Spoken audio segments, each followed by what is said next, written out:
Welcome back to my channel. If you're new here, this is a place where we share God's Word, encouragement, and truth that can change your life. Today, pag-uusapan po natin ang isang makapangyarihang talata mula sa Aklat ng Apokalipsis, a book that reveals what will happen in the last days. Maraming natatakot sa verse na ito. But today, we will not focus on fear. We will focus on hope, warning, and preparation. So stay with me until the end because this message might be exactly what your soul needs today. Sa Apokalipsis chapter 3 verse 20, narito, ako'y nakatayo sa pintuan at kumakatok.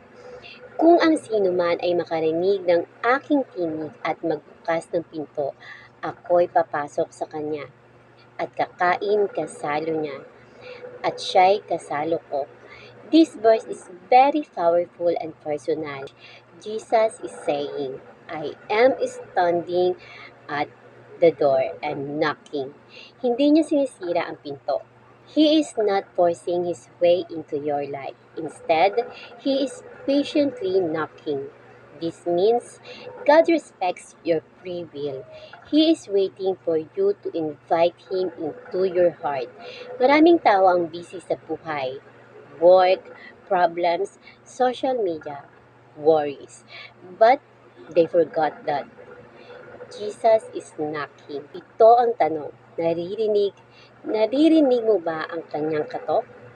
When the verse says, if anyone hears my voice and opens the door, it shows that salvation is a personal decision.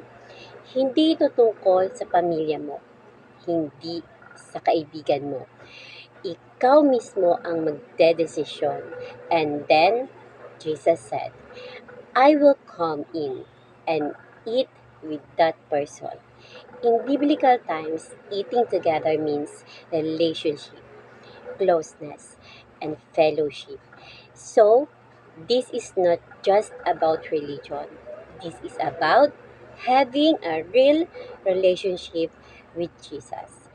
Gusto ng Diyos na makasama ka, not just on Sunday, but every day of your life. Apocalypse is often seen as a scary verse, full of judgment, end times, and destruction. But this verse reminds us of something important. Before judgment comes, God gives invitation. Before the end comes, God gives chance. Hindi pa huli ang lahat. If you feel lost, if you feel guilty, if you feel far from God, remember this. Jesus is still knocking. Ask yourself today, have I opened my heart to God or am I ignoring His voice? Minsan naririnig natin siya through conviction, problems that wake us up, people who share God's word. But the question is, will you open the door? If you want to accept Him today, you can simply pray, Lord Jesus, I hear your voice. I open my heart to you. Come into my life. Forgive me and guide me. Starting today, Amen. Thank you so much for watching. If this video touched your heart, don't forget to like, share, and subscribe. And always remember, hindi ka pinipilit ng Diyos. Pero hindi rin siya titigil sa pagkatok. See you on the next video. God bless.